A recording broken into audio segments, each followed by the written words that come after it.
Good evening, everyone. We are in the week 5 problem solving session of the NPTEL course, Basic Electrical Circuits, and week 5 is about mesh analysis and circuit theorems. Let me share my screen.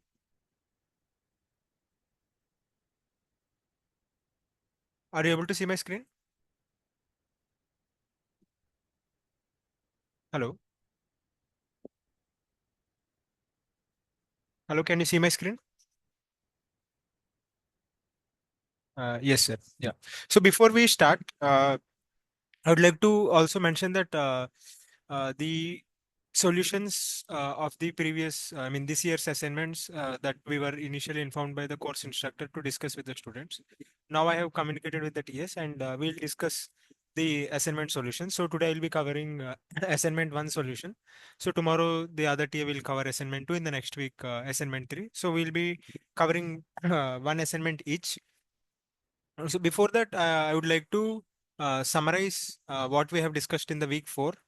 So which is the last week. So let me just quickly summarize what we have discussed in the week 4 before we move into week 5, because week 4 and week 5 are more or less same, because in the week 4 we have discussed about nodal analysis and today we are going to discuss about mesh analysis. Both are more or less same and we have to correlate at each point and they are almost the same.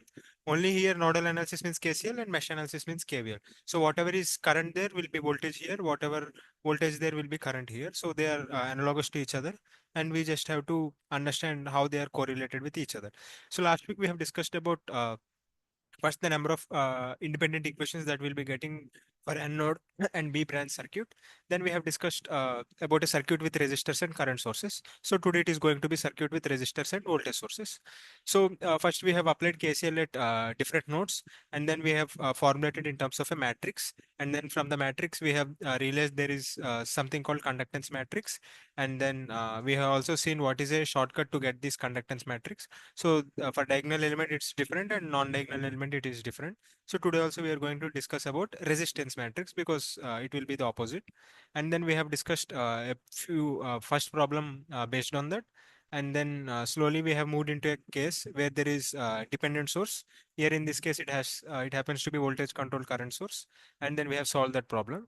And in the next problem it is current controlled current source, and then we have seen how to solve that using the knowledge that we have learned. And then when we move to independent voltage source, it happens that there is something called super node. So here it is independent voltage source. Today it is going to be independent current source. So if there is any independent current source, so instead of super node, we are going to upload super mesh. Nodal analysis it is super node, mesh analysis it is super mesh. Nodal analysis it is independent voltage source, mesh analysis it is independent current source. So that's how we correlate. And finally, we have discussed with dependent voltage source how we solve that problem. And then we have uh, uh, summarized or concluded that session. And today we are going to start with the mesh analysis. Mesh analysis is also called as no, loop analysis. So let us just start with mesh analysis. I hope I am audible.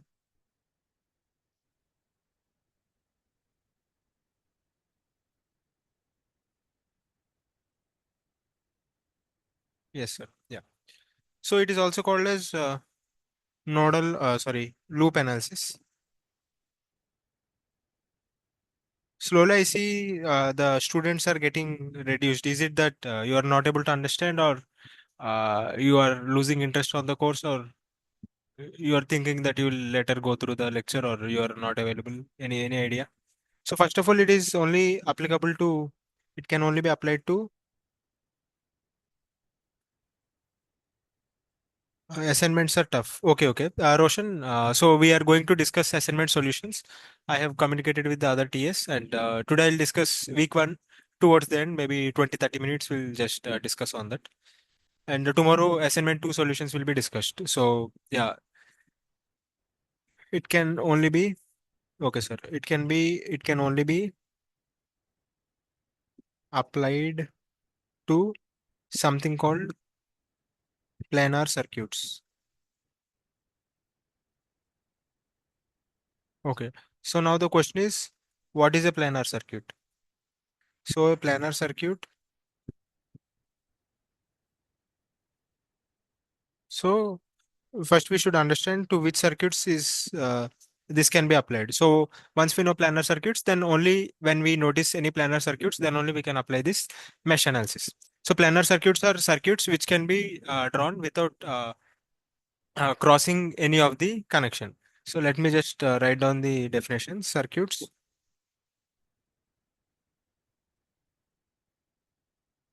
which can be drawn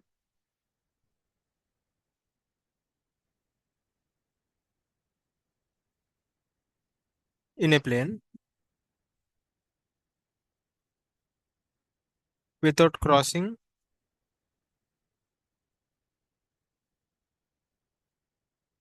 any branch. So what does this mean? So let us consider one example that sir has already considered. So if I consider a circuit like this, so if there is a connection like this, say, then this connection, the other connection say is something like this. Now you can see that there is a cross, right? This branch and that branch are crossing each other, but it might look like that if we redraw it. So no connection between the nodes should cross each other. So we can also draw it in this way, right? Now it is not crossing. It means if you can, if you are able to draw such that no branches or no connections are crossing each other, then it's a planar circuit. So this is a planar circuit.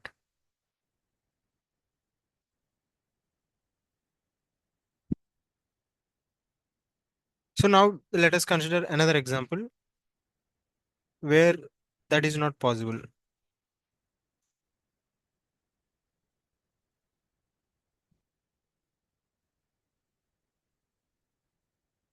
So now say this connection is there. These two diagonal elements are connected, and now these two diagonal elements are supposed to be connected. So now no matter how you draw, you cannot draw in a way such that no two branches will cross. So this is not a planar circuit. So this is not a planar circuit. So first of all, we have to understand what is a planar circuit, because mesh analysis can only be applied to a planar circuit. So once we understand planar circuit, now comes the definition of mesh. What is a mesh? Because it's a mesh analysis, right? First we have to identify what is a mesh. Mesh is any loop within which no other loop exists. So it's a loop, it's a loop in a circuit which doesn't enclose any other loop. All right. So now let us take one circuit.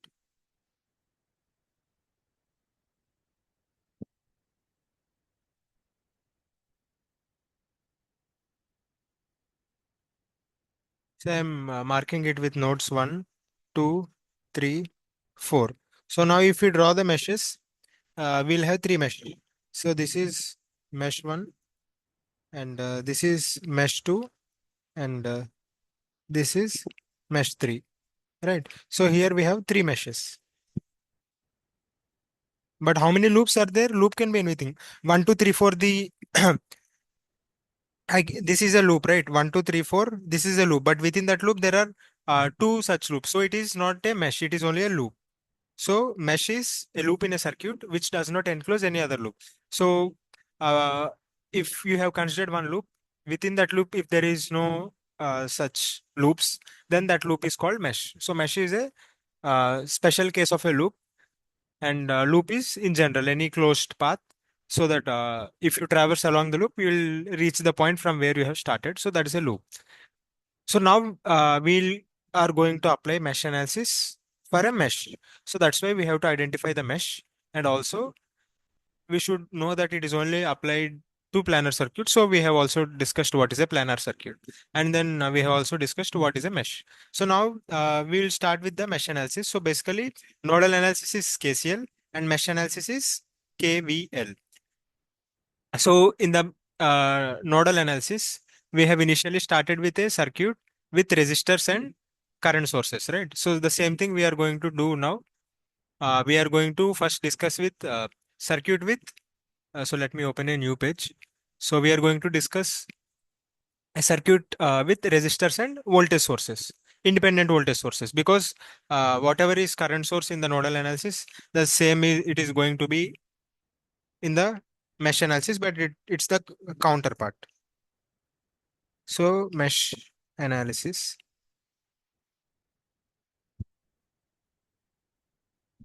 So mesh analysis. So we are going to consider circuit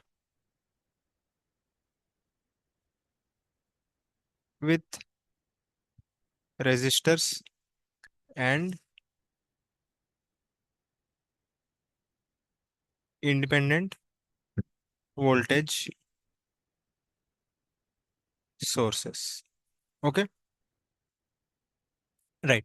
So now let me just draw the diagram that sir has considered in his lecture. So we'll just quickly understand how to get the equations.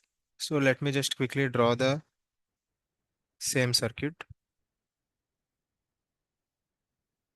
I hope you are following, right?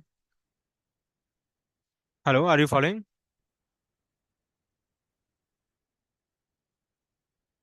Anyone?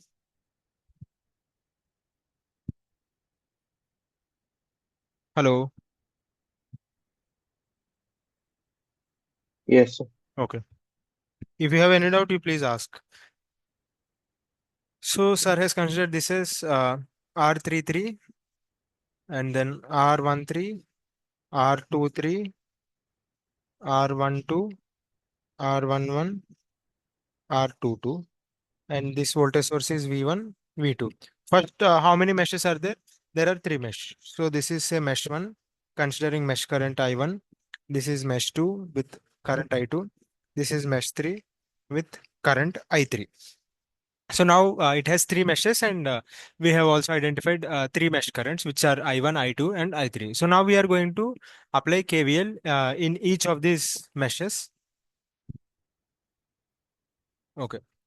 In each of these meshes. So now what will happen? Say if I'm drawing the sorry, if I'm drawing the currents. So as there is a mesh current here, we'll have uh, I1 here, and there will be a current I1 minus I3 because I3 is in the other way, and there will be a current in the downward direction which is I1 minus I2. So if I draw the KVL in mesh 1, so then I'll be getting plus V1 minus in this mesh I'm applying. So this is mesh 1, V1 minus I1 into R11 minus R13 into I1 minus I3 minus R12 into I1 minus I2 is equals to 0. So if I take V1 to the RHS and keep everyone on the LHS, and if we reform this equation, like in terms of I1, we'll get I1 into, let me use a different color. So we will have I1 into R11 plus R12 plus R13 minus I2 into R12 minus I3 into R13 is equals to V1. So this is going to be our equation 1. So from here itself, we can create that logic like in the last week nodal analysis, if we go back, by applying KCL, we got three equations which we called as nodal analysis equations, and from there we got this matrix, right? Conductance matrix. Today, we are going to do the same thing, but we are going to apply KVL because this is a mesh. So we have applied KVL, and we'll be getting three equations which are called mesh analysis equations. And from that mesh analysis equation, we are going to get a matrix called resistive matrix, because previously it was conductance. Now today it is resistance matrix. So now here, if we apply this logic, if you see this R11, R12, R33, this is the sum of resistance in mesh 1. And if you see this, or maybe I'll use a different color. Let me use dark green color. So if you see this, this is negative of the resistance which is common between mesh 1 and mesh 2. So negative of the resistance common for mesh 1 and 2. Similarly, if you see this minus R13, it is the negative of the resistance common for the mesh 1 and 3. So now using the same logic, if we write all the equations, so let us write all the equations. So for mesh 1, we got mesh 1 we'll be getting I1 into R11, R12, R13 minus I2 into R12 minus I3 into R13 is equals to V1. So now if you see this V1, it is the increment in the potential when you are going in the clockwise direction. So this you can call it as increment in the voltage or in the clockwise direction because we are going in the clockwise direction. So similarly, if I draw for right for mesh 2, we will be getting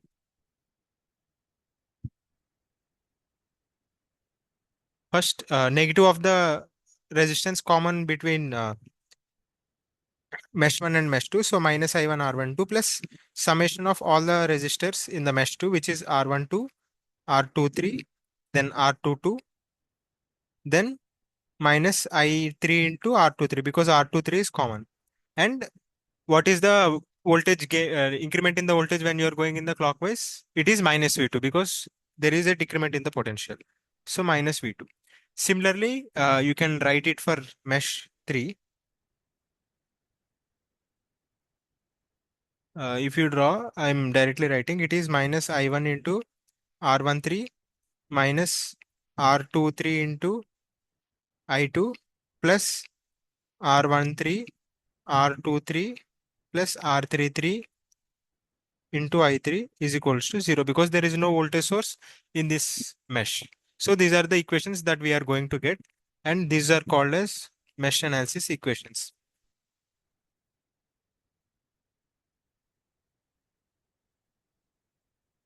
Mesh analysis equations.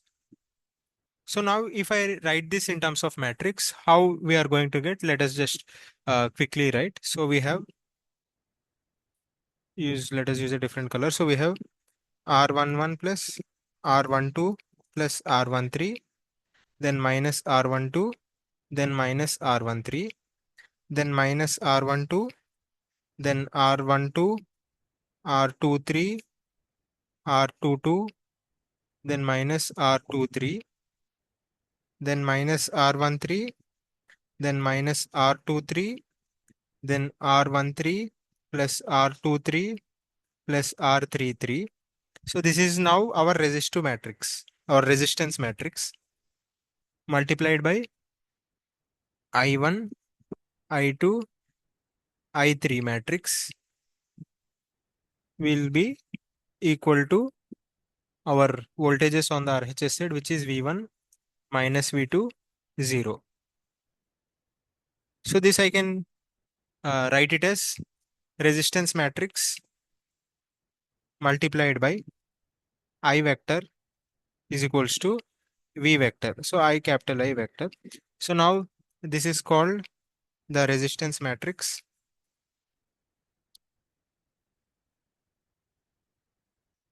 This is the mesh current vector.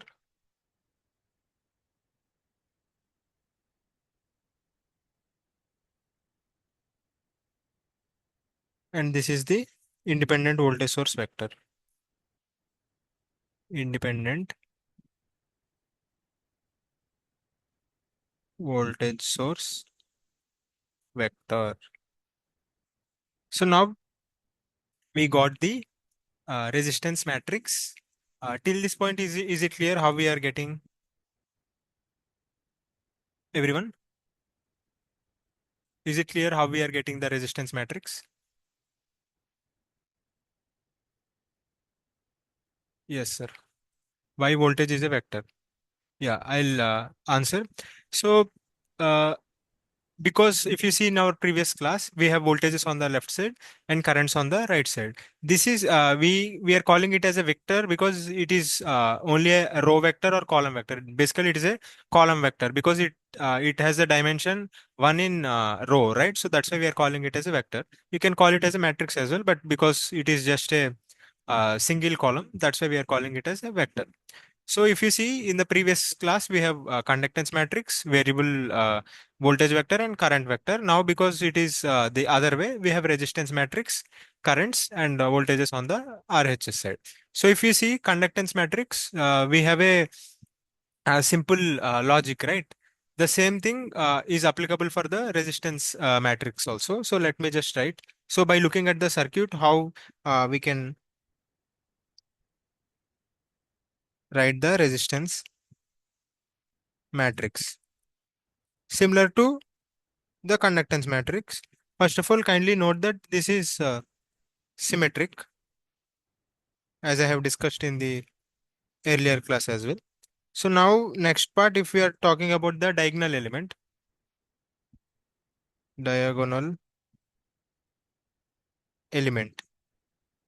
which is also which can also be written as Aij, where I is equals to J. Right. So the diagonal element is summation of the resistance inside that particular mesh. So this we can call it as summation of, this value is given as summation of the resistance in the mesh I. So in the ith mesh, whatever resistance is there, if we get the summation of all of that, then we will get this. So now we will go non-diagonal or off-diagonal element, which are other than diagonal, meaning Aij, but I is not equals to J. So this is nothing but negative of the resistance in common with mesh I and mesh J. So for mesh I and J, if there is any common resistance, then the negative of that resistance is this element. So that's how you can directly get this resistance matrix instead of drawing all these KVL. So this is just a uh, like a cheat code, or you can directly get this by looking at the circuit. Only you have to correlate how you are getting resistance matrix and how you are getting conductance matrix. Here in the case of, it is total conductance at node I. Here it is total resistance in the mesh I. Here it is negative of the conductance between node I and node J. Here it is negative of the conductance that is common with the mesh I and mesh J. So both are just same. One case it is resistance, one case it is uh, conductance. So is this clear until this point before we proceed further? Yes, sir. Sir, how many current sources and how to form matrix directly? Sir, add current sources and show how to form matrix directly. Yes, yes, I will show. First, we'll start with this, and I also want to cover one part. Then we'll go to problem solving session. And when there is a current source in common, similar to voltage source for nodal analysis, here we have to use something called mesh, super mesh instead of super node. We'll get there. We'll definitely discuss. So let me just quickly write some difference between the mesh analysis and nodal analysis. So we have nodal analysis, just some comparison. Then we'll move to problem solving session, mesh analysis.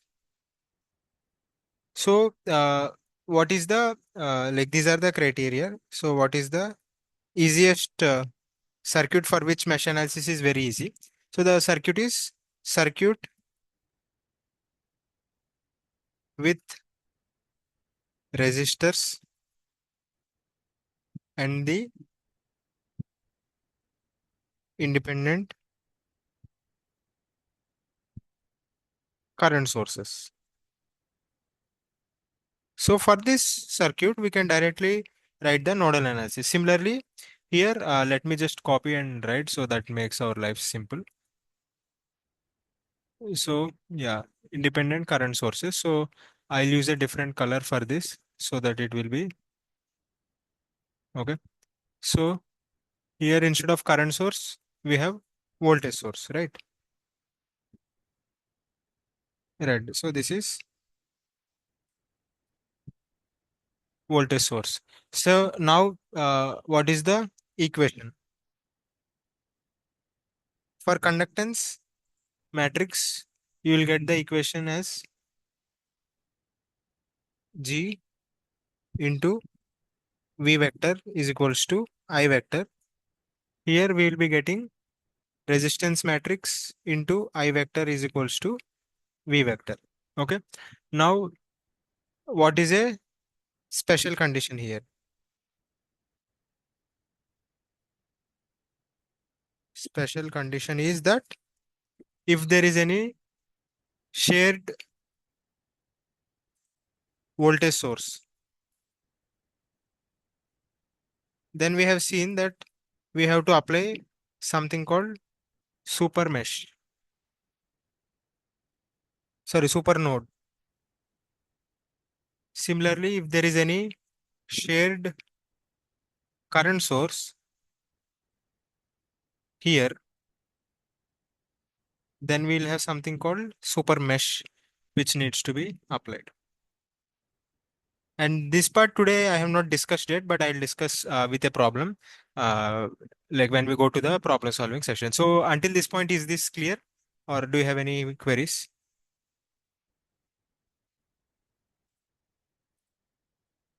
until this point?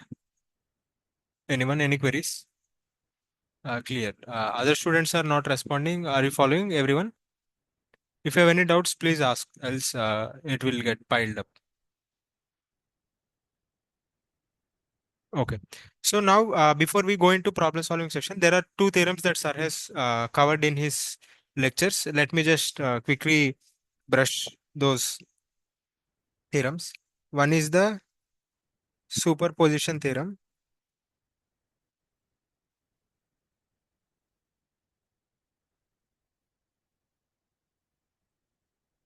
So, so what does superposition theorem says? So the effect of say if in any linear, first of all, this is applicable to only linear circuits. So if a linear circuit has n independent sources, then the effect of all the n independent sources on any branch current or voltage is equal to summation of the effect of those individual sources considered one at a time. So the effect of n independent sources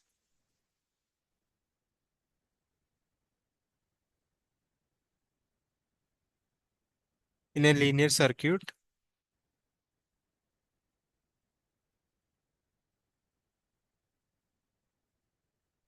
Superposition theorem valid on time variant circuits? No, it is only valid on linear time invariant circuits. So which are also called as LTI circuits. So it is only valid for that. The effect of n independent sources in a linear circuit is equal to the summation of the effect of each of the independent sources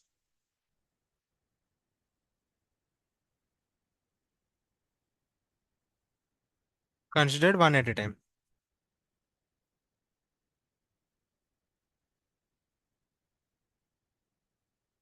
Now, so if there are voltage sources, and if you are considering only say voltage source, so if I have to not consider voltage source, what will I do? Will I short it or open it? If I have to not consider current source, whether will I short it or open it?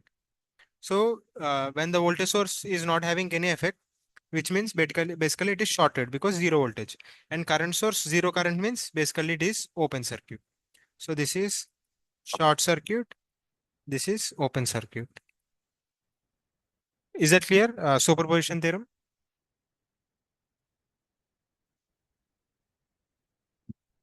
Hello. Yes, sir. Yeah. So this is superposition theorem, and you have already studied, and it is very straightforward. And there is also called as substitution theorem. I'll just quickly explain what it is about. Well, let us not go into the proof because sir has explained it, and the proof is not needed. Only we just have to understand how to apply it. So for substitution theorem, what it says is, say we have a circuit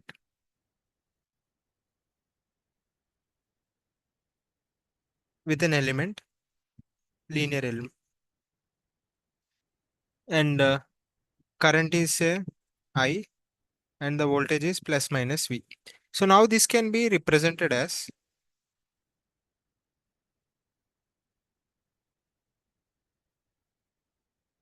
a voltage source V. Look at the polarity, it's the same polarity, or it can also be represented as by a current source in the same direction having the value of I, or it can also be represented by a resistor.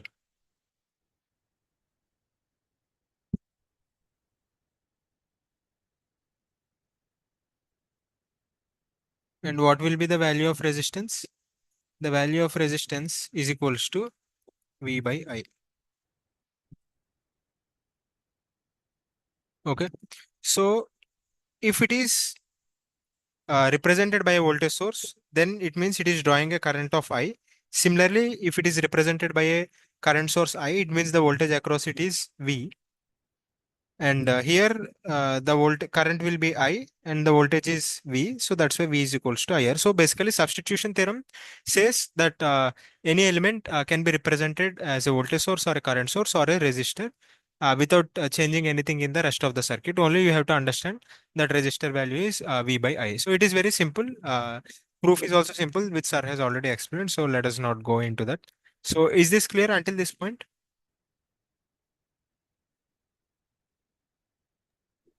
Yes, sir. Okay. So now we'll quickly go into the problem solving session. As we have done nodal analysis, mesh analysis will be very easy and straightforward. You just only have to correlate the concept that we have already learned there with the concept that we have learned today. I am not specifying much on theory because theory is just the same what we have learned in the nodal analysis. Only you just have to know how to apply for the problems. So that's why I'm going a little bit fast today. But yeah, it's okay. Sir, I have a doubt in week 5 assignment.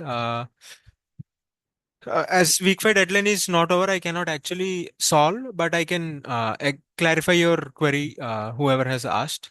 So you can mention that in the chat box once we move to the problem solving session. But let me quickly solve one of these problems.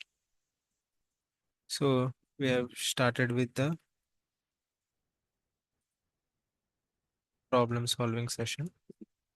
And we'll solve few problems and I'll discuss about the assignment one.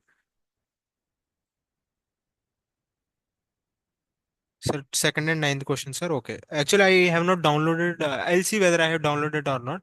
Then I'll discuss. No worries. So this is our first question. There is less than a minute. If this meeting end, kindly join back. Okay.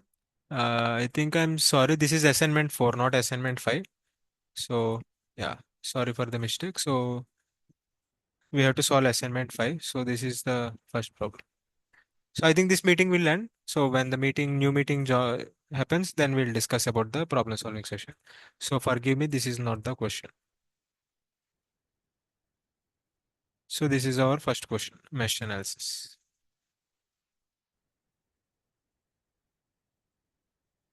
If this meeting end, kindly join back. We'll proceed with the question. So we can directly write the R matrix, right? How? If this meeting ends, join back. Huh? So this is our mesh 1, mesh 2, and this is mesh 3. So first we'll write the resistor matrix. What we have said, the diagonal elements is summation of the resistance in the mesh 1. So what will be A11? Can someone tell?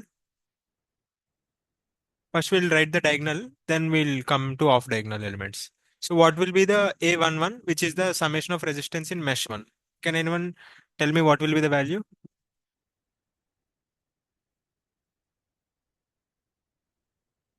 in the mesh 1? What is the summation of the resistance?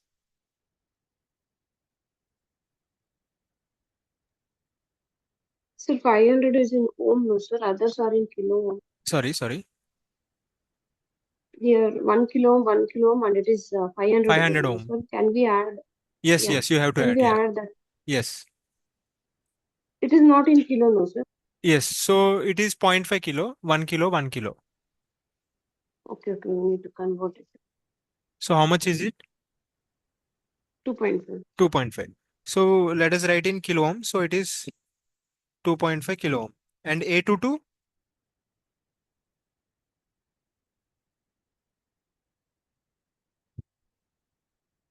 A22. So the summation of resistance in mesh 2. 1, no, sir. Summation of resistance in mesh 2. In this mesh. So mesh 2 has how many resistance? 3 resistance, right? Yes, sir. So this is mesh 2, right? Yes, So 2.5. what is the summation of 2.5. resistance in mesh 2? 2.5. And in mesh 3? Mesh Same 3? 2.5. Mesh 3? 2.5. 2.5. So now let us come to off diagonal elements. So what is the resistance common between mesh 1 and mesh 2? So what is the common resistance between these two meshes? 1. 1 kilo ohm, right? Yes, sir. Hello, Yes, sir. Yes, sir. 1 kilo. So it will be negative of that, No, minus 1. So negative. Roshan, yeah, you are right, minus 1 kilo ohm. And what is the resistance common between 1 and 3? A13?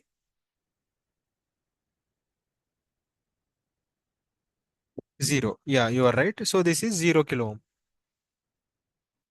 And what is the resistance between 2 and 1? Same, right? Minus 1 kilo ohm.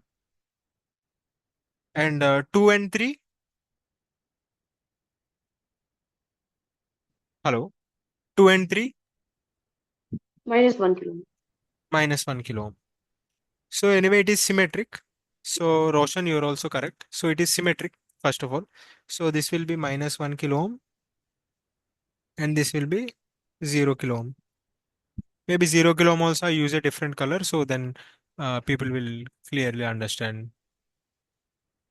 Let us use blue.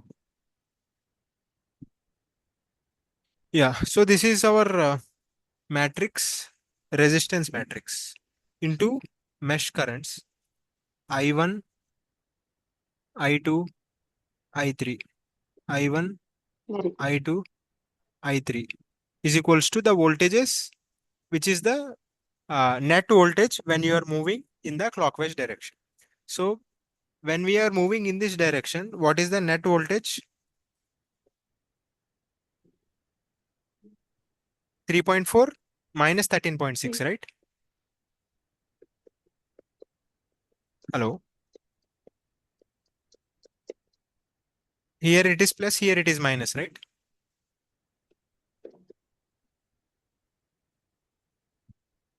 Yes, sir. Yeah. So we have plus 3.4. We are always going in the clockwise direction. Note that. So it is plus 3.4 minus 13.6. So it is minus 10.2 volt. Okay. So now in the loop 2, it is plus So why it 13.6. is minus, sir?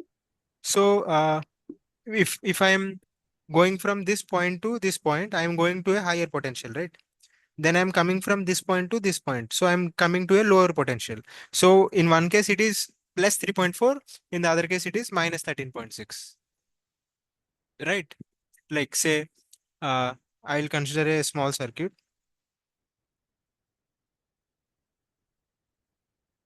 Say this is the circuit. Say this is 3.4. This is 13.6. Now if you write KVL, what it will be?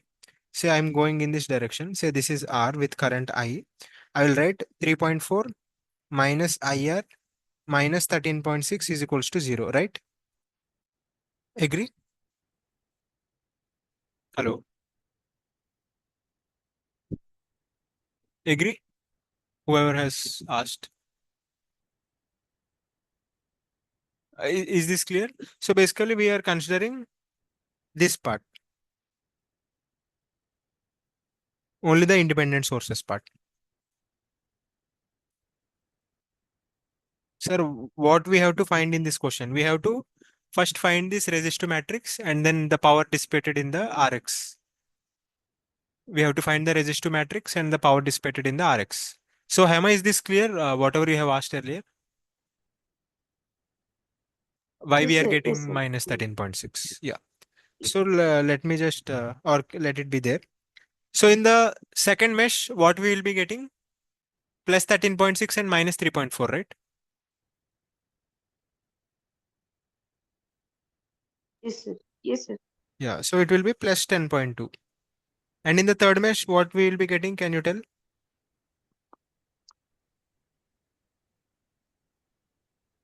In this mesh, if we are going in this direction,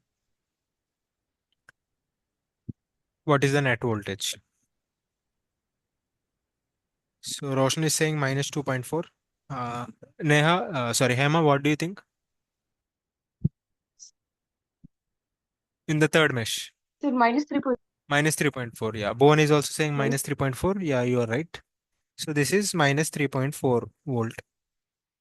Yes, Roshan, 3.4, not minus 3.4, because there will be a minus sign. So this completes our first problem. So let us just go and check. And one thing I will not explain is how to enter this answer, because they have explained this entry. You have to only enter in that way, else your mark will be gone. So if you see here, they are entering row wise. So 2.5 minus 1 0, 2.5 minus 1 0, minus 10.2, minus 10.2. And when you are entering the second row, there should not be any space. Okay. So that's why minus 1, 2.5 minus 1, minus 1, this is minus 1, 2 point, sorry, this is minus 1, 2.5 minus 1, and then 10.2. Okay, 10.2. And then again 0, minus 1, 2.5, minus 3.4. 0, minus 1, 2.5, minus 3.4. This is not 10.20. Okay, this is 10.2 with the second row and 0 is the third row. So this is third row and this is second row. From minus 1 to 10.2, this is the second row and this is the first row. So kindly check that. Okay. So maybe I'll take a snapshot and I'll mention there. So one will know how to enter. And this is very, very crucial. Actually, this is the most crucial part. How to enter the answer. So first we'll divide it here and then 10.2. So this is row 1. This is row 2. And this is row 3. So here we have to solve for, from after getting this, solve for mesh currents I1, comma, I2, comma, I3. So you have to solve for I1 and I2 and I3 by doing the inversion of this matrix. Sir, please show one calculation of inverse for this problem. So you mean to say how to do the inverse of this matrix? Uh, is that what you are asking? Hello, Roshan? Yes, sir. Actually, okay, okay. Actually, I have already explained this inversion in my earlier course, how to do a matrix inversion. You just remind me towards the end of this session. I will give you the link so you can refer to that. I don't want to spend extra time because there are many things that I want to cover. As this is a mathematical calculation, it would be easy for you to go through that lecture video later, but please remind me towards the end. I'll just give you the link. Okay. So now if we solve for I1 and I2 and I3, which I have already done, and I'll just give you the values. So we have I1 is equals to, let me just write down. So if you solve in the future, you can check. I1 is this, I2 is 2.8 milliampere, and I3 is minus 0.24 milliampere. Okay. Now coming to the second question, they are saying what is the power dissipated in the Rx. So first of all, what is the current in the Rx? Current in the Rx is I2, right? Because current I2 is flowing here. So power is I2 square into Rx.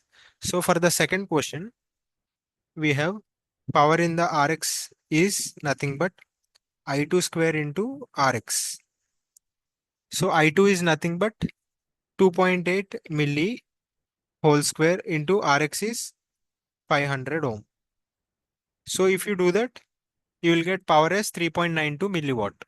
Okay. So power is 3.92 milliwatt.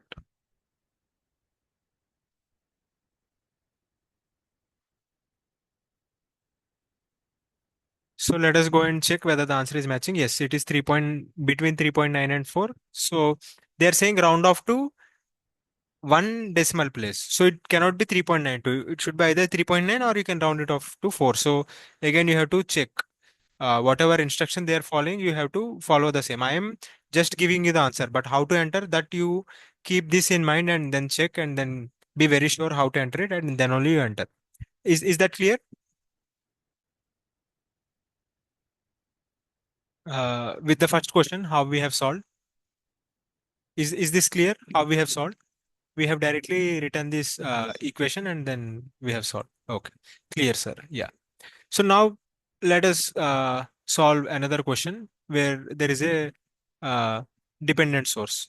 So in the second problem, or we'll say third problem, or better to call it problem two only, then there will not be any confusion. So let us call this problem two. In this problem two, we have a dependent source. Can you tell me which dependent source we have in this?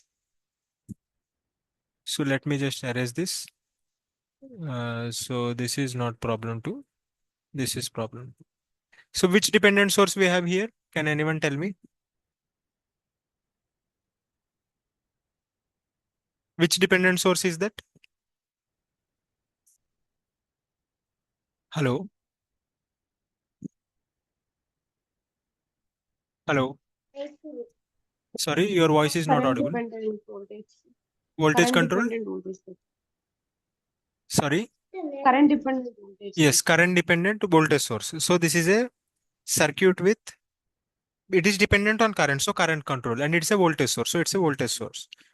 Circuit with current controlled voltage source. So how are we proceed with this? First, we'll write the equations and then we just have to manipulate it a little bit. So first, let us write for mesh one the equation directly. Okay. First of all, here, what is Ix? Ix is nothing but I3 minus I2. Agree? Ix is I3 minus I2. Agree on this? Because I3 is in this direction and I2 is in this direction. So I3 minus I2 is Ix. So that part we have to be very clear, first of all. Is that part clear? I3 minus I2?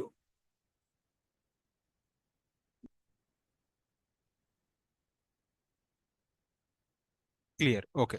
So now let us write the equation for mesh 1. So mesh 1 A11 is summation of the resistors. So it is 3K. I'm writing the equation. You just understand. If I'm making any mistake, let me know. If you have any doubts, then also you let me know. So 3K into I1 minus 1K into I2. And then the resistors in common between mesh 1 and mesh 3, which is 0 into I3 is equals to the voltage, which is 2 minus 1K into Ix. Agree? Or any doubts until this point? I have written the mesh 1 equation. So 3K is summation of the resistance in mesh 1, minus 1K is negative of the resistance in common with mesh 1 and mesh 2, and 0 is the resistance in common with mesh 1 and mesh 3. So that's why 0. Is this clear? Or any queries? Okay. So now I'm going to substitute Ix, which is 2 minus 1K into I3 plus 1K into I2. Clear until this point? I have just substituted the value of Ix. Yeah, okay. So now let us just rewrite it into the way we want.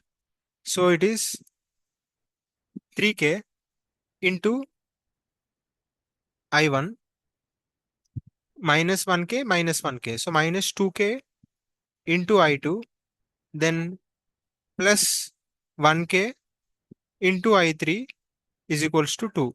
So let us call this equation 1 because it is mesh 1.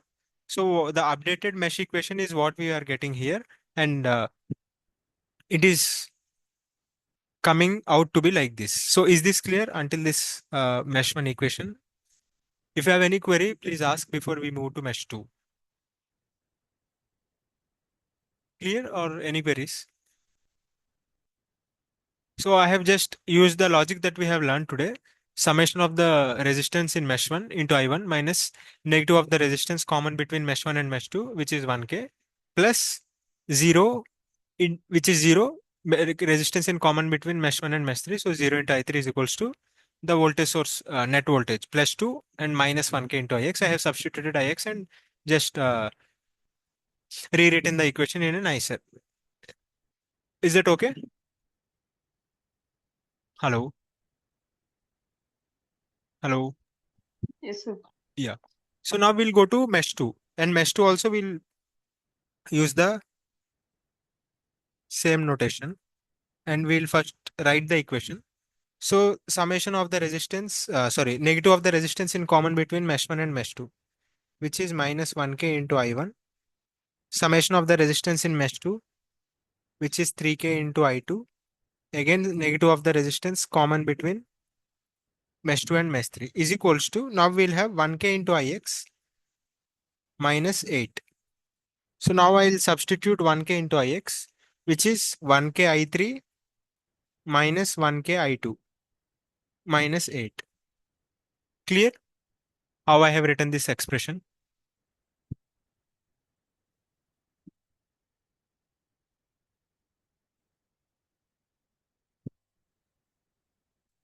Hello?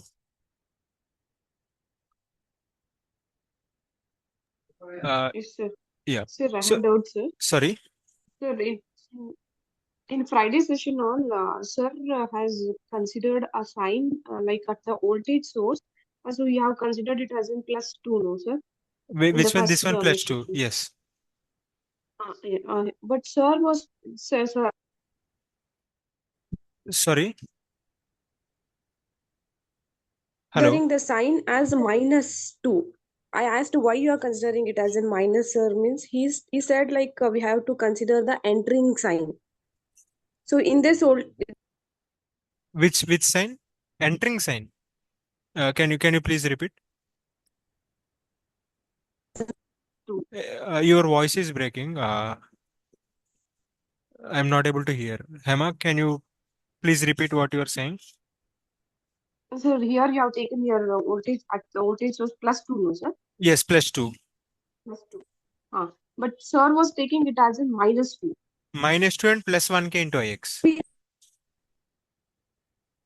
Did he take something like that? consider Minus the 2? entering voltage, it seems. But you are considering the leaving sign, no, sir? No, actually it is not entering leaving. You should, the logic is you have to consider in the clockwise. So clockwise, what is the net voltage? That is what we'll be considering on the RHS side. So if we go in this direction, we have plus 2 volt, then minus 1K into Ix, right? Which is again what I have explained in this part here. So I have drawn just, if you consider this mesh, it will be plus 3.4 and minus 13.6. So that's why you have to always go in this clockwise direction. And for nodal analysis also, there is currents entering the node. So whatever current that is entering, so here 2 is entering, 1 is leaving. So net current entering is 1 milliampere. So always current entering the node will be on this. Similarly, today I have explained the same thing. It is the it is the current increment in the voltage in the clockwise direction. So always we have to consider the clockwise direction, which is the same as the currents that we are considering clockwise. So in the clockwise, it is plus 3.4 and minus 13.6. So that's why minus 10.2, which is also matching with the answers that they were given. So if you consider the other logic, then you will not get minus 10.2, you will get plus 10.2. Then your answer is wrong. And that is also concept wise, it is wrong. So you should always consider the clockwise direction.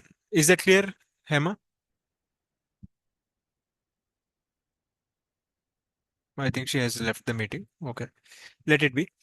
So now let us just redraw the, I mean, rewrite this equation again. So we'll have minus 1K into I1 and then plus 4K into I2 minus 2K into I3 is equals to minus 8. So Hema, what I was saying is we have to always consider the uh, direction in the clockwise, the currents as well as while getting the net voltage. So it is the only correct way. You cannot do it in the other way. Is that clear, Hema? Yes, sir. Yeah. So now let us draw that for mesh 3. So mesh 3, can anyone help me with the equation how to write? Mesh 3, there is only dependent voltage sources, so we can directly write the equation. Can anyone tell me what will be the equation for mesh 3?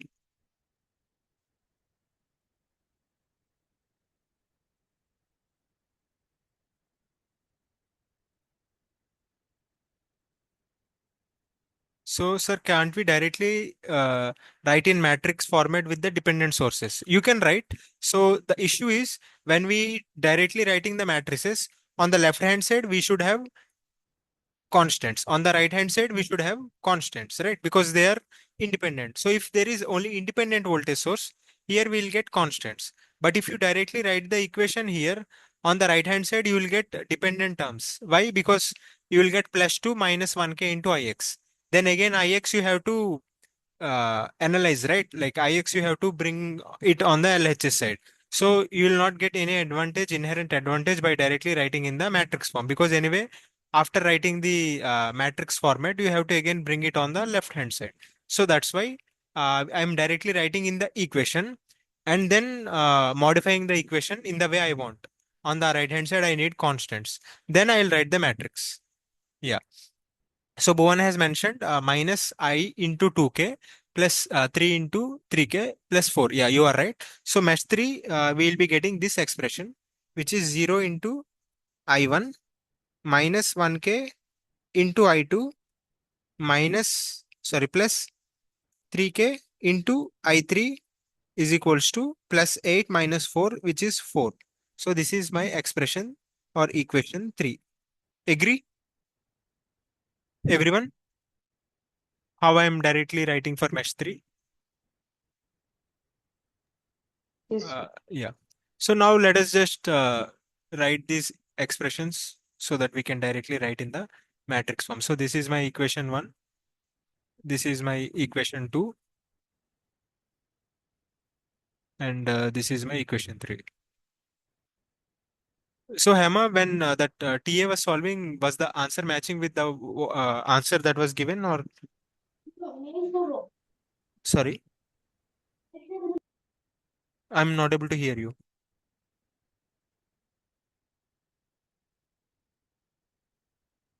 Are you there? Hello.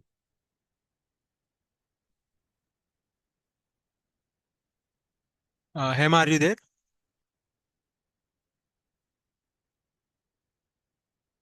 So if we write in terms of matrix, we'll get 3k minus 2k, 1k, then minus 1k, 4k, then again minus 2k, then 0k, minus 1k, then 3k. So if we are multiplying this into this, you will get I1, I2, I3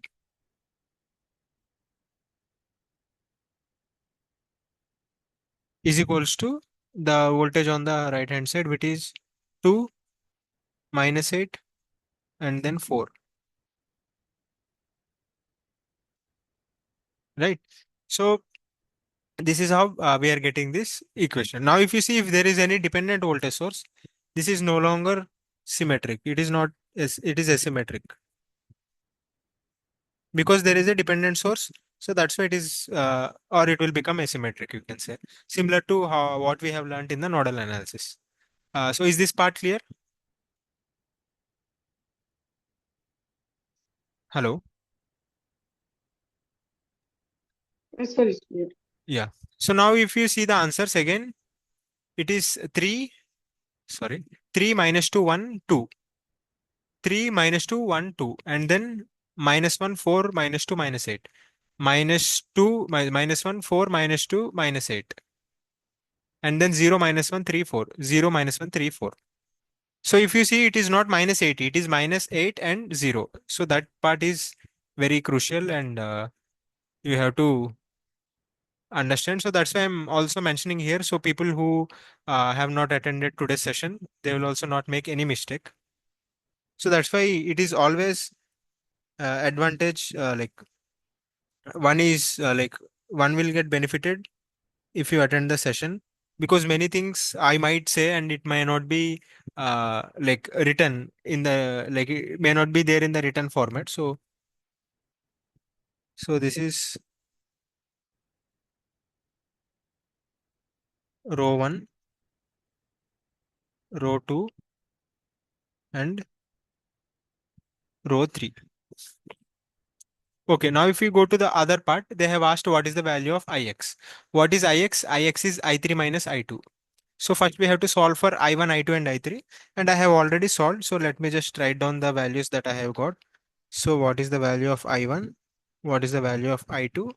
What is the value of I3? So whatever I got, I1 I got minus 0.8 milliampere and I2 I got minus 1.84 milliampere and I3 I got 0.72 milliampere. Okay.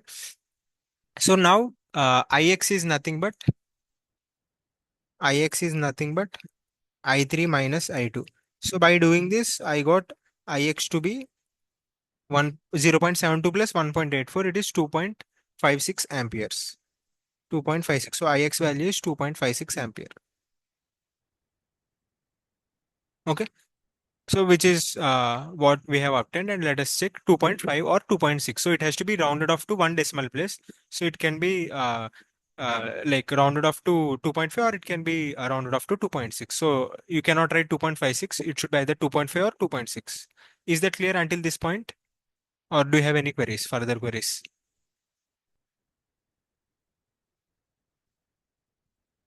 Mesh analysis is simpler. It is very straightforward. If there is any dependent source, you have to write the equations, modify that to get into a nicer format, and then you can write the matrix in the matrix form, and then you have to do the inversion to get I1, I2, I3. And once I1, I2, I3 is there, you can just write in the way it is asked. Is that clear? Hello? Yes, sir. Yeah. So now we'll go into an interesting problem, which is which gives rise to something called super mesh. And when does this happen? When there is a common current source between two meshes. So we are going into problem 3, and yeah, this is very crucial problem. So I'm gonna make it star marked. So this is our problem 3, and similar to super node that we have learned last week, today we are going to learn about super mesh. And this is when there is independent current source. Circuit with independent current source.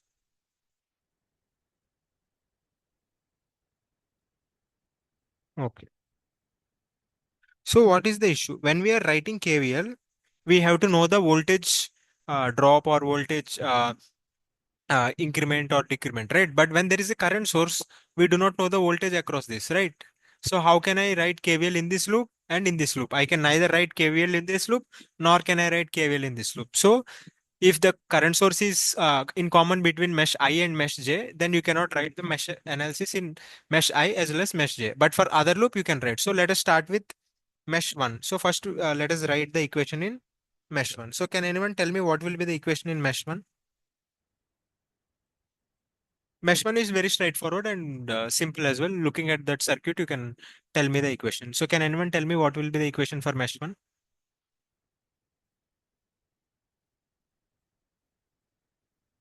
Anyone? 2.2, then minus 4 I1, then 2 into I1 minus I2. Oh, and then minus 4.4 volt. Okay, you are right, but I don't want in I1 minus I2 format. I directly want the coefficients of I1, I2, and I3.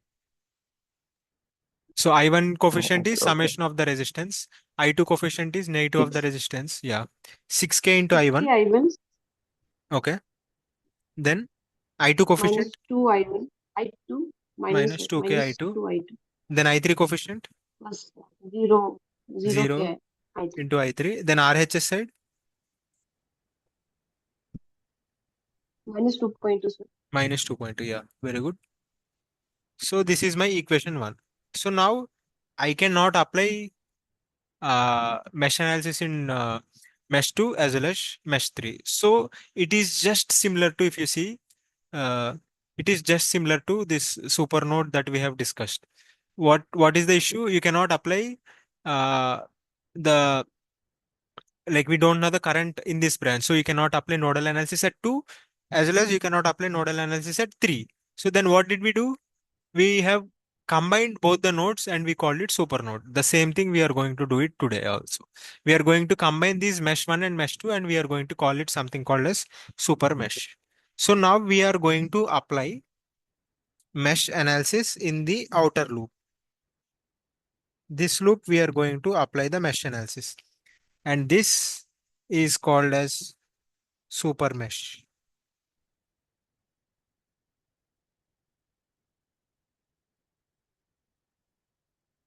Okay, so first, again, I'm going to use two colors. So for mesh 2 and then mesh 3. So let us just write the expression. So now we are going to write for the super mesh, which means it is both mesh 2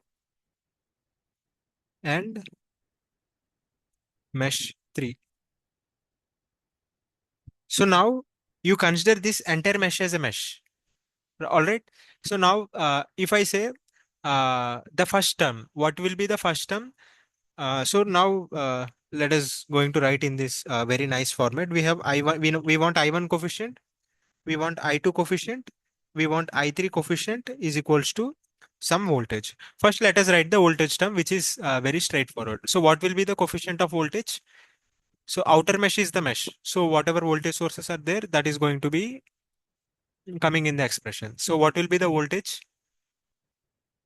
First of all, which voltage sources are there in this mesh? Anyone? 4.44 And and 17.6. so yeah, 4.4 and 17.6.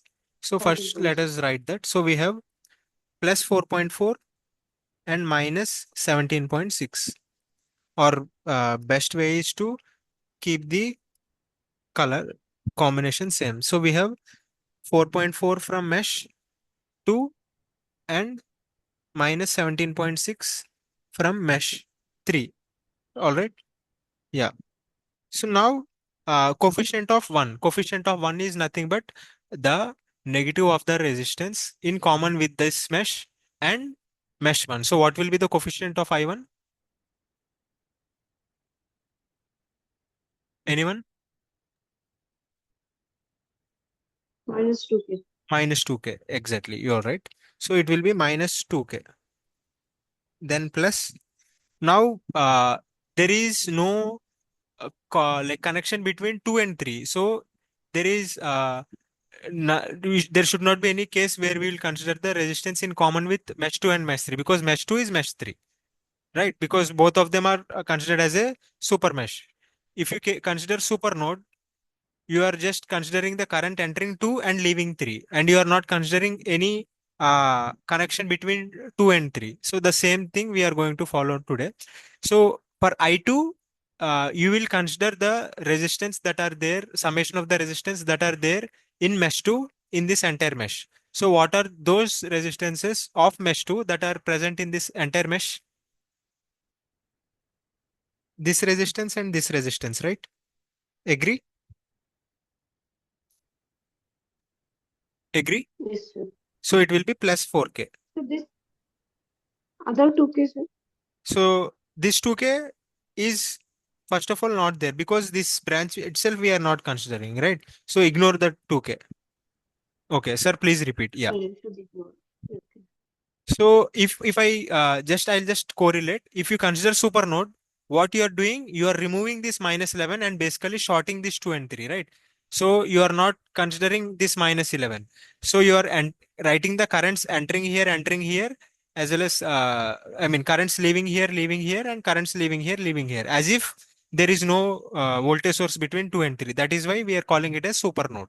Same thing, super mesh is you are combining this mesh and considering this entire mesh and leaving the components in between. So the first I1 term is the resistance in common between this super mesh and the mesh one, which is 2k. So we are writing minus 2k. Now, what are those resistances of mesh 2 that are there in this mesh? Which is this 2k and this 2k, because this we have ignored. So plus 4k.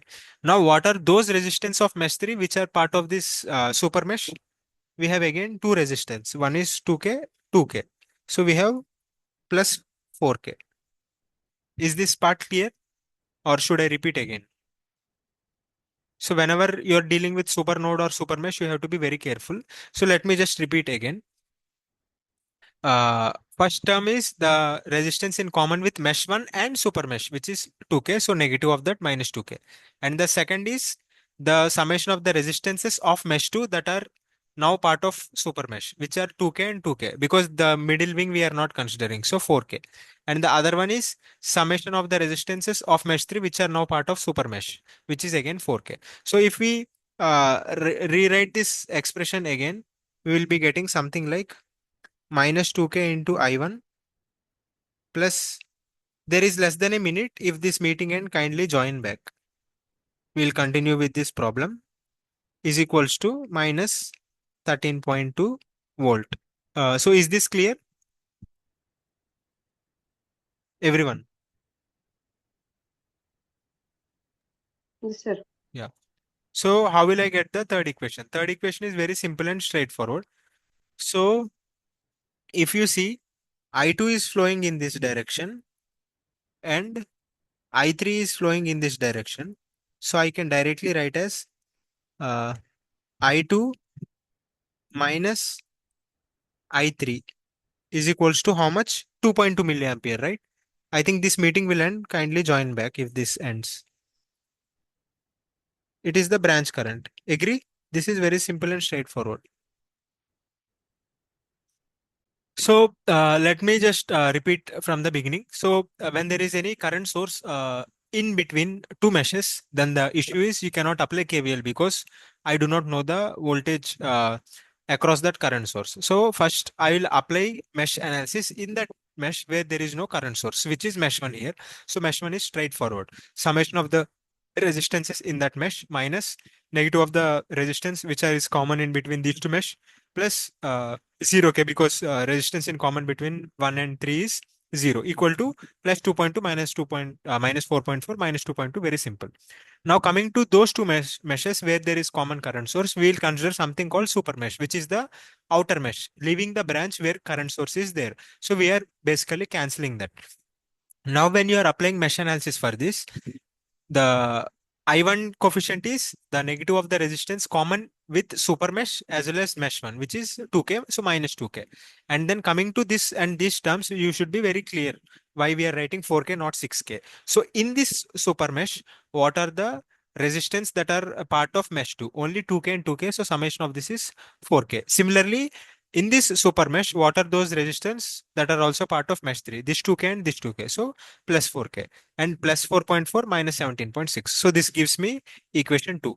For equation 3, I can directly know the branch current here is 2.2, which is also I2 minus I3. So I2 minus I3 is 2.2 milliampere. So is this clear until this point? So we got three equations and again we have to form the matrix. So is this clear, Lokesh, whoever has asked?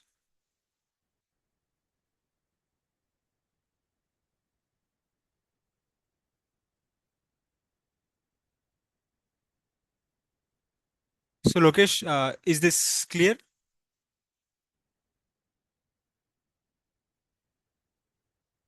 Okay, if you have any doubt, you can ask.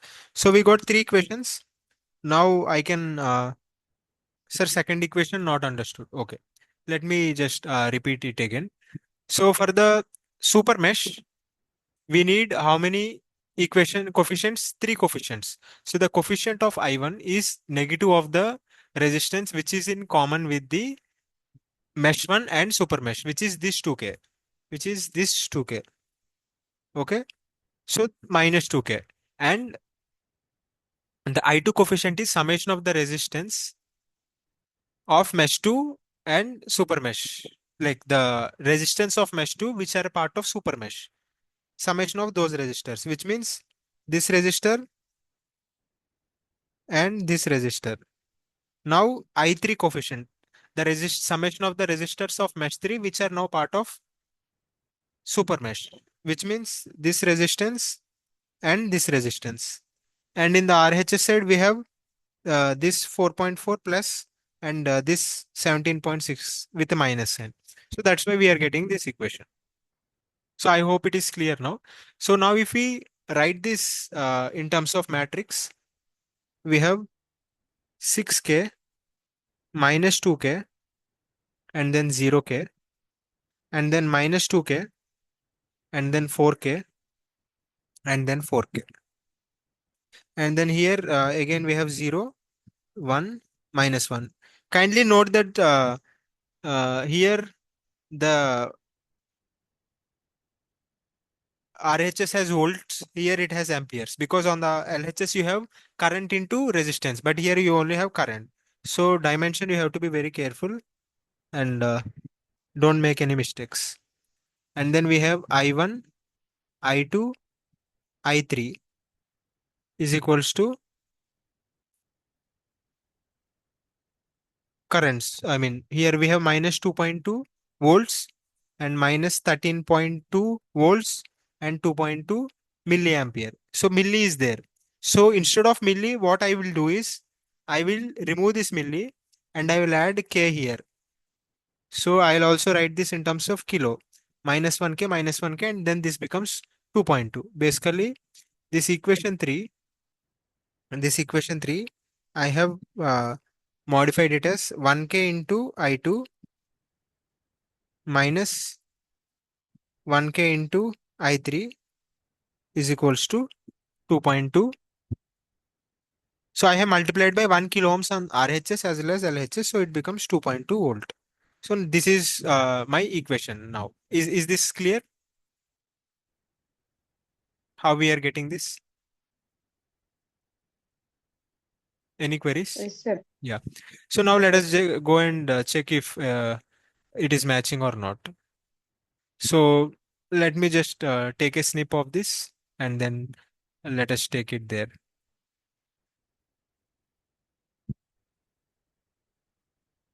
So let us match the answers. Again, you have to be careful. Row 1, row 2, row 3. So this completes row 1. So here 2 minus 2.2 completes row 1 and minus 13.2 completes row 2. So we have uh,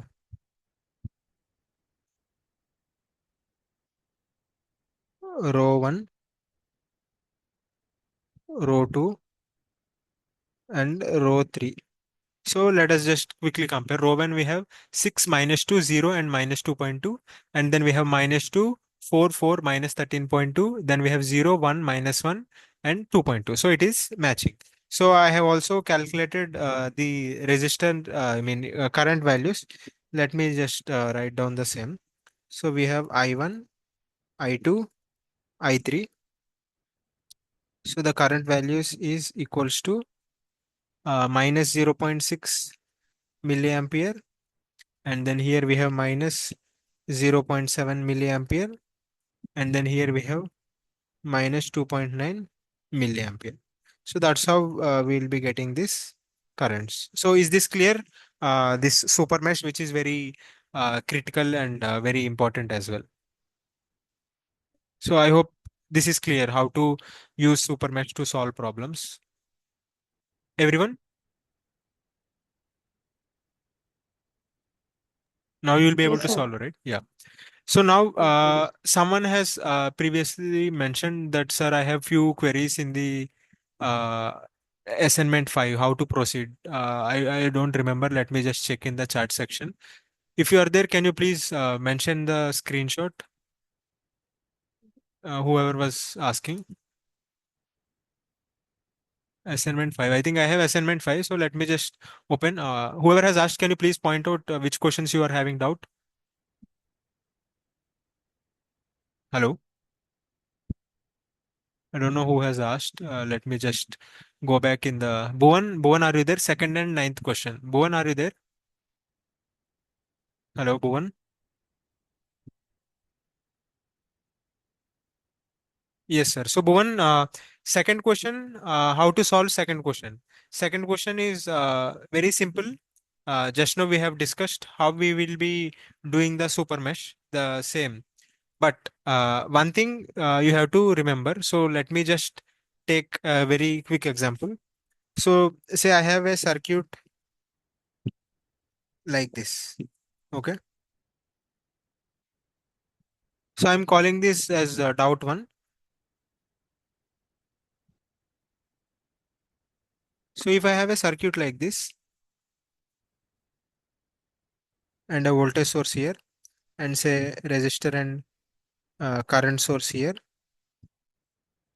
and here one resistor and voltage source here, and here one resistor and say voltage source here. So now how are we going to proceed with this? So first you do here KVL equation, and these two will be super mesh, and here you will get another equation which is equation 3.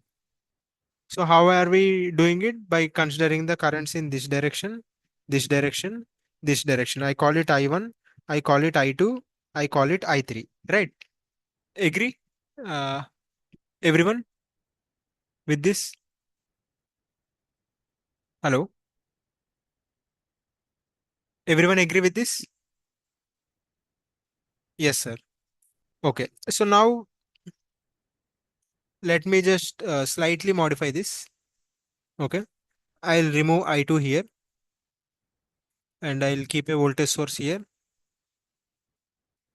and I keep a current source here. Say value of I naught is this. So now can someone tell me what is the value of I1? Because current flowing in this is I1, right? So It's it I is know. minus I0 because both are in the opposite direction. So that is where we make mistakes. So one mesh current you already know. So you no need to even write for the equation in this node because it is directly given. Now what you have to do? Now it is very simple. Now you have to write one KVL here and another KVL here. So this will give me equation 1. This will give me equation 2. So now solving both the equations, two equations, two unknowns, straightforward. Now in this question, it is not so straightforward. First of all, in this mesh, I know the current, right? So this is what my mesh 1. Okay. So here I'll be getting one equation and this is what voltage control current source. And here in this mesh, so I'm not solving because I'm not supposed to solve, but I will tell you how to directly do this. Okay. So you know already this current, right? So you know I1. I1 is already known. And here you have considered I2. Here you have considered I3. So now what did I say? Uh, when there is, say, a mesh without any current sources, you can apply one equation over here. So you will get one equation over there. Agree? Everyone? Yes, sir. Yeah. So now uh, here I will not apply super mesh. Why? Because I already know I1. I1 is also known. Agree? Yes, sir. So now I'll do, I know this expression, right? It is what I3 minus I1, right? Agree? Yes, sir. So how many Yes, sir. equations I got? So first, I1 is already known. So I know I need basically two equations. So here I'll get one equation. Here I'll get another equations, two equations, two unknowns. You just have to solve. I have just given a hint, but it is very straightforward. You can solve. So I hope Okay, sir. everyone is everyone is clear about that. So let us go to ninth question and solve what is there. And this is ninth question. Right? Determine the voltage V3 in the below circuit. So V3. So here we have voltage control current source. The same. Here, first of all, first of all, it's a planar circuit, right? Agree? Yes, sir. So now after deciding that it's a planar circuit, now we know that yes, we can apply KVL. So now what is the query? Which are the meshes? Mesh is what? A loop within which there is no other mesh. So let me first consider three meshes. This is my mesh 1 clockwise. This is my mesh 2 and this is my mesh 3. So three meshes. I'll consider this as I1, this as I2, this as I3. So it falls under which category? It falls under the category with the super mesh because there is one current source between these two. So now I have to do what? I have to consider a super mesh. So which is the super mesh here? This is the super mesh. So in this super mesh, you have to write down the equation just the way I have told you to do. So this will give me one equation. Super mesh will give me second equation, and this current source is going to give me third equation. So I need three equations, three unknowns, solve for the current. So someone said, sir, please explain second one again. So is this part clear? This is just exactly the same as the problem that we have solved here, independent current source. Yes, sir. So you just have to get the three equations, three unknowns. So don't look at the circuit and see it is complicated. Do it mathematically and approach the problem mathematically. You just have to write the equations and solve the equations. So someone has asked, sir, can you explain problem number 2? Yes. So I have given one example. If this is the scenario where the current is in between the meshes, you have to apply super mesh. If the current is only in the mesh, you will directly get one of the mesh current, which is the scenario in this question. You will directly get I1. So basically I need I2 and I3. So I need two equations, two unknowns. So for I2, you can write the mesh equation, mesh equation directly. So it will give me one equation. And for the second equation, why will I take the pain to write the super mesh? I can directly get the expression here. I3 minus I1 is Vx by 7. And what is Vx? Vx is I2 minus I3, sorry, I3 minus I2 into 4. So I'll get two equations, two unknowns, right? I will not go through super mesh because in the super mesh also there is a current source. So I cannot go through super mesh. So which is the other solution? I will use this current source and I3 minus I1 equal to Vx by 7, substitute Vx. So this will give me one equation. This will give me another equation. So two equations, two unknowns. Is that clear? Whoever has asked. Uh, is that clear? Sai?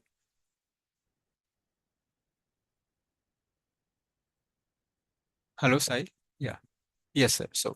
So this completes this week, week 5. Let me just summarize before we go into week 1 solution discussion. So I'll be discussing week 1.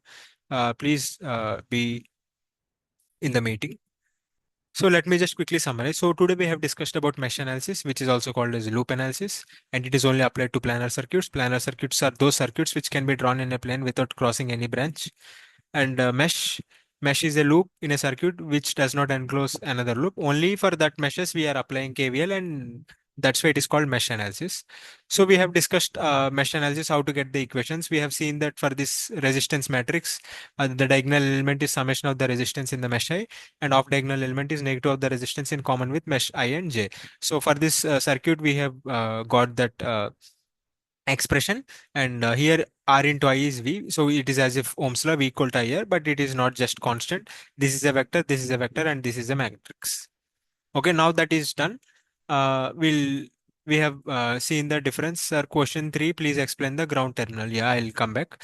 So then we have discussed about differences of nodal analysis and mesh analysis. Nodal analysis is easy for the circuit with resistors and current sources, independent current sources. Mesh analysis is easy for circuit with resistors and independent voltage source.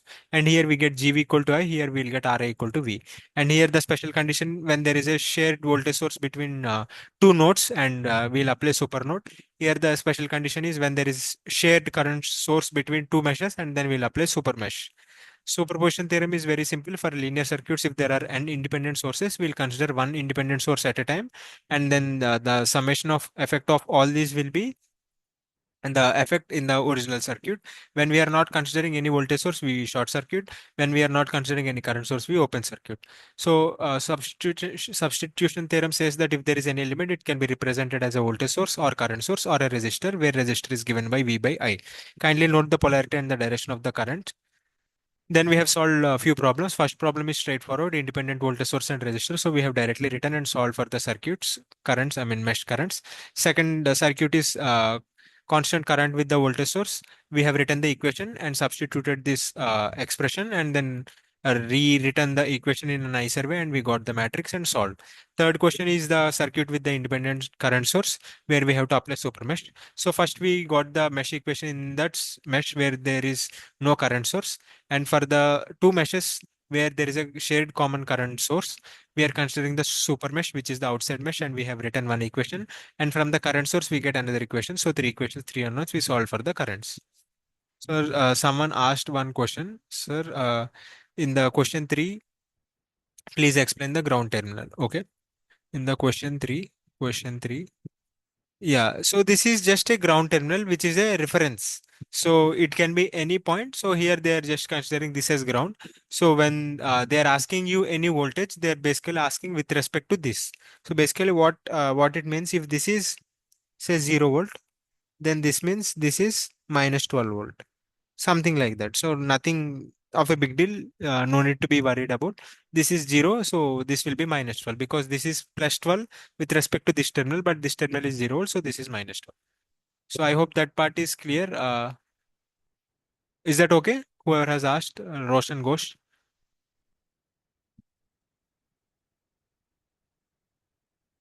Is that clear, Roshan Ghosh?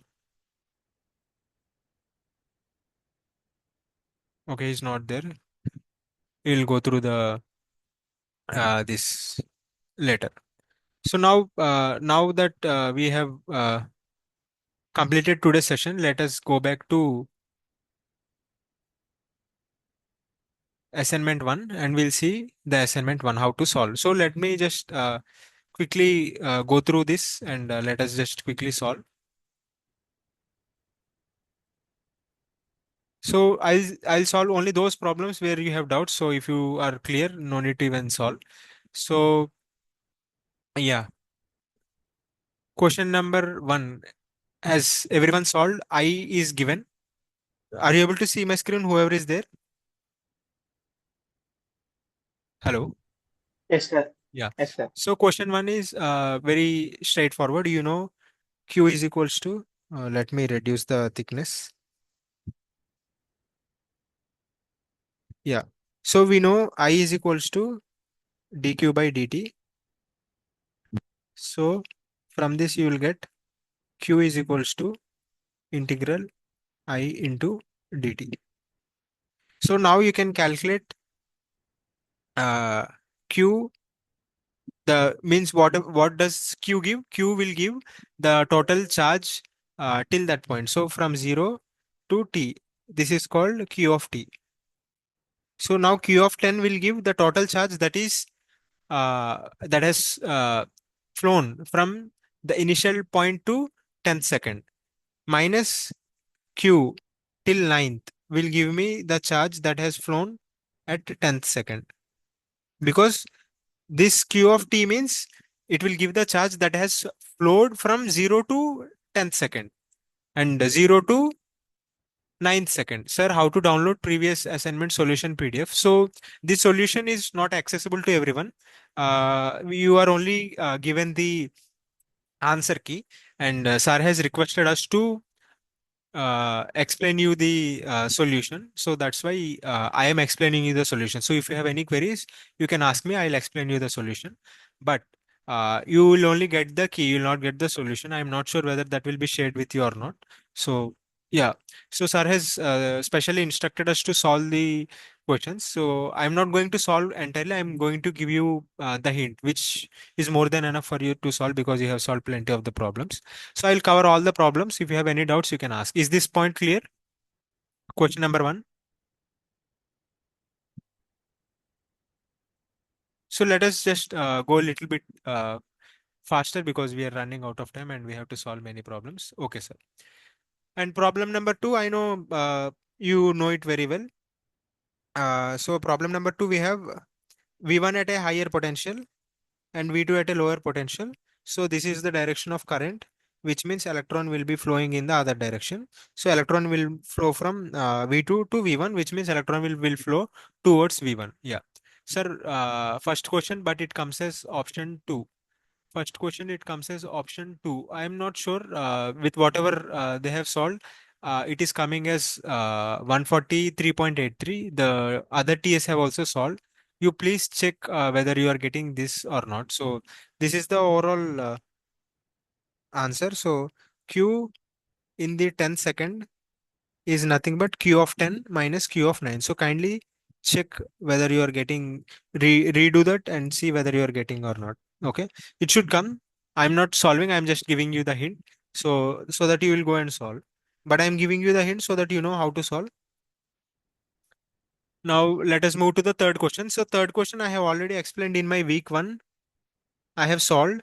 So in my week 1, if you go through, I think it is the last chapter.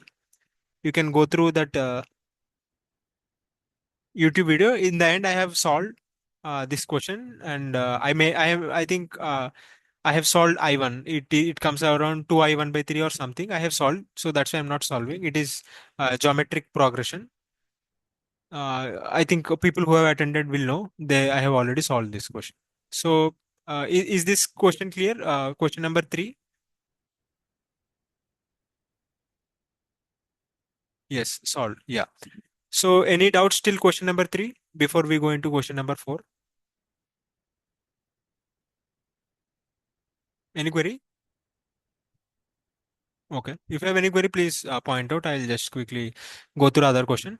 So consider a flow of electrons across a given cross section from point A to B over a certain time interval. Given that number of electrons passing through the cross section over a period of 5 seconds is this, calculate the current flowing through the given cross section. So I know Q is equals to I into T.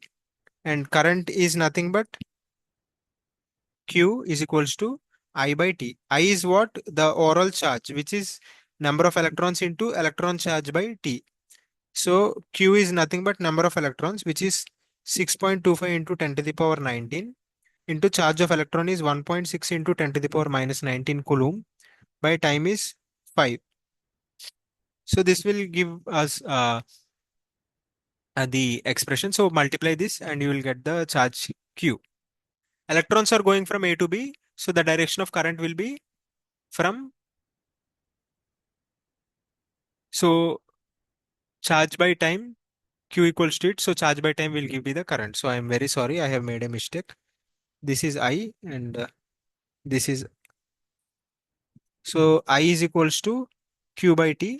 So this is the current. So current will be from B to A. So B to A. And if you calculate, I think you will get 2 amperes. So this is the answer. Sir, please explain assignment 5 fourth question. I'll not be going to assignment 5 again. I'll just complete this and then if time permits, then we'll go there because sir has strictly ordered us to solve this. So that's why I'm solving this. So problem number 5. Until problem 4, I think it is clear. Do you have any doubts until problem 4? Okay. So problem number 5. So problem number 5, first of all, capacitor will be open circuited. So this is open. So current flowing through this is 0. So current will flow through this 9 amperes and this is 15 volt. So the voltage here is nothing but V is equal to 15 volt plus 9 amperes into R2 which is 1 ohm. So 15 plus 9 which is 24 volt. Very straightforward. So we have 24 volt. I hope this is also very easy. I hope most of you are able to do this. Question 5, simple and straightforward. Any questions in question 5? Anyone? Okay. So let us go through question 6, which seemed to be a little bit tricky, but it is not. So they're asking what is the voltage V1 at t equals to 5 seconds. So if we draw the equation, or we can write V1 is equals to L into di1 by dt plus 1 by c integral I dt. Okay. So at t equals to 5 milliseconds, right? So at t equals to 5 milliseconds, what is the slope? This is the slope. So what is the slope here? di1 by dt is equals to 5 by 1 millisecond. So it is minus 5000. Okay. So this is L 0.4 Henry into minus 5 milli get cancelled. So it is only minus 5. I'm really sorry. So this is minus 5.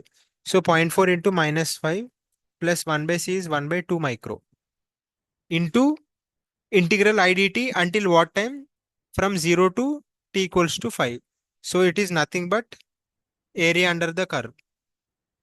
So area under the curve till t equals to 5. So that area, this will give you the voltage expression V1. So I have just written the expression for voltage V equal to LdI by dt plus 1 by c into integral IDT. So then individually I'll solve for that. di1 by dt is the slope at 5, which is minus 5, and L is 0.4. So first term is minus 2 and the second term is how much it will be? Area until 5. Is that clear? If you see, or if you see, it is also we can draw.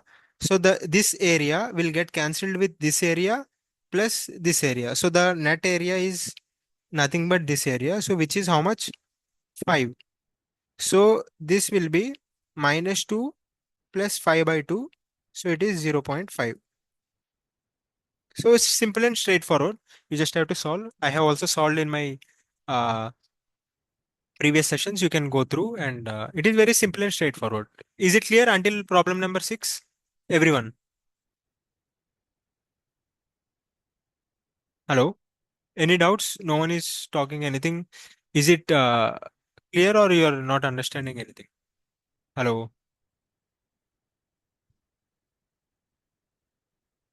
Hema, are you there? Hello. Hema, are you able to understand?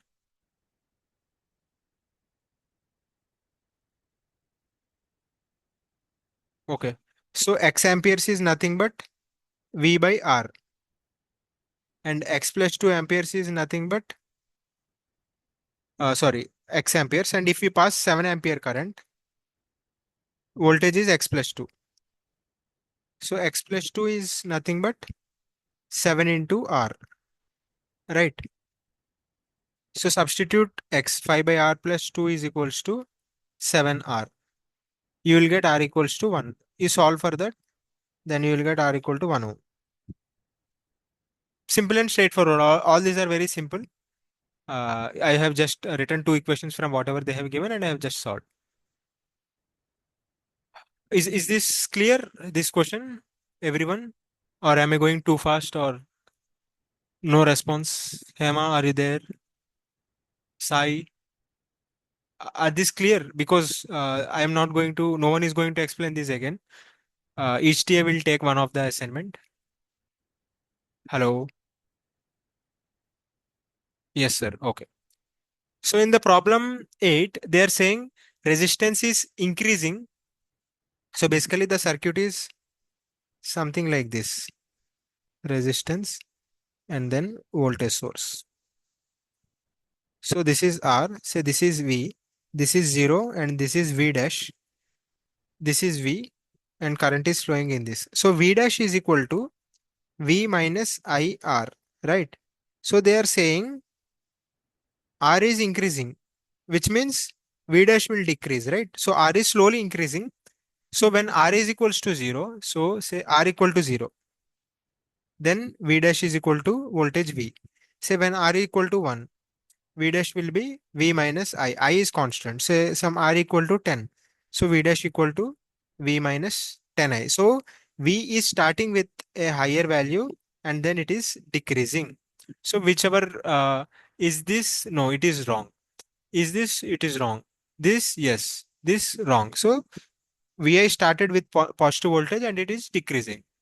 So it is also very straightforward. You just have to write KVL and you will get that, yeah, this is the correct answer.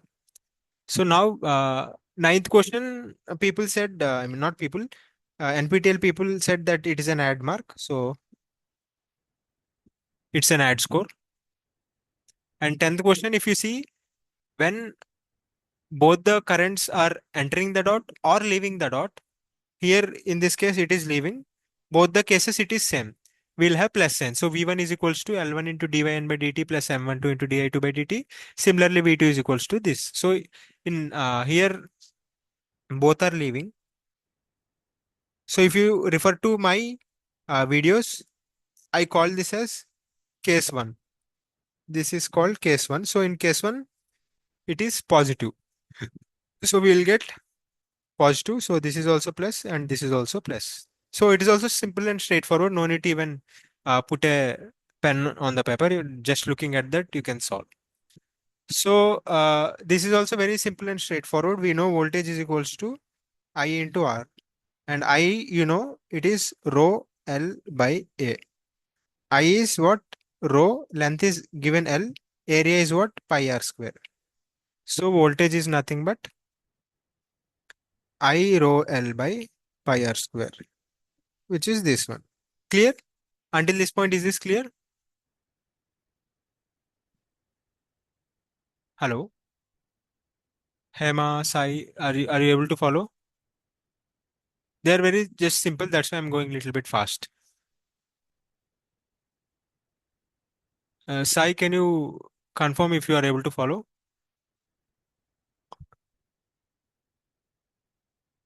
Yes, sir. Clear. Okay. And the last one is something that you can solve by nodal analysis. This is given as 12 volt. I can consider this as ground. So this will be 3 volt and this will be 2 volt. I am free to assume the direction of current. So I'll assume like this, like this, like this. So at this node, if you apply KVL, say this is called V or V dash. if I apply KCL, I'll get the expression something like this. 12 minus V dash by 5 is equals to V dash minus 3 by 3K plus V dash minus 2 volt by total summation 5K. Now from here you can solve for 5K, I mean solve for V dash. Okay.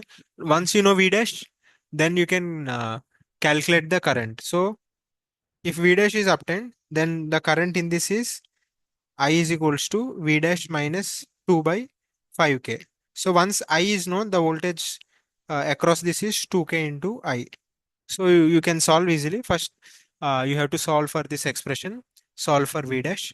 Once you get V dash, solve for I1, solve for I. Once you know I, the answer is 2K into I. Say, because they have asked the voltage across 2K. So it is very simple and straightforward. That's why I'm not solving. But is this clear? How we have solved? If you see, they are very simple and straightforward. Once you know the concept, you will be able to solve. I have not solved each and every step, but I have given you some hint so that you can try it again. So you can solve it by yourself and see whether you are getting the answer or not. If I solve, I know you will not be solving it again, but I have given a hint if it's a mathematical problem. But if it's straightforward, I have solved by myself. And please go through my video if you have any queries. And I request you to solve. So tomorrow, the other TA will be solving assignment 2 problems. So please be attentive in tomorrow's session as well, because tomorrow's TA will be solving assignment 2 solution or discussing about assignment 2. So is that clear about assignment 1 solution, or do you have any queries? Anyone? Hema or Sai, any further queries?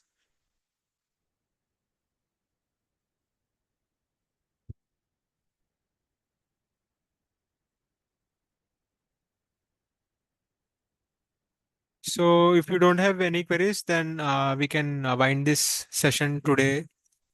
So today we have discussed about mesh analysis, which is analogous to the nodal analysis, which we have learned in last week's session. And also we have learned about two circuit theorems, superposition and substitution. Although we have not applied in any of those problems, they are very straightforward. But mesh analysis is crucial in this week, so that I have covered. I have solved few problems. Also, I have discussed assignment 1 solution. I have just given an idea so that you can try it by yourself. If you face any queries, then you can ask me at any time.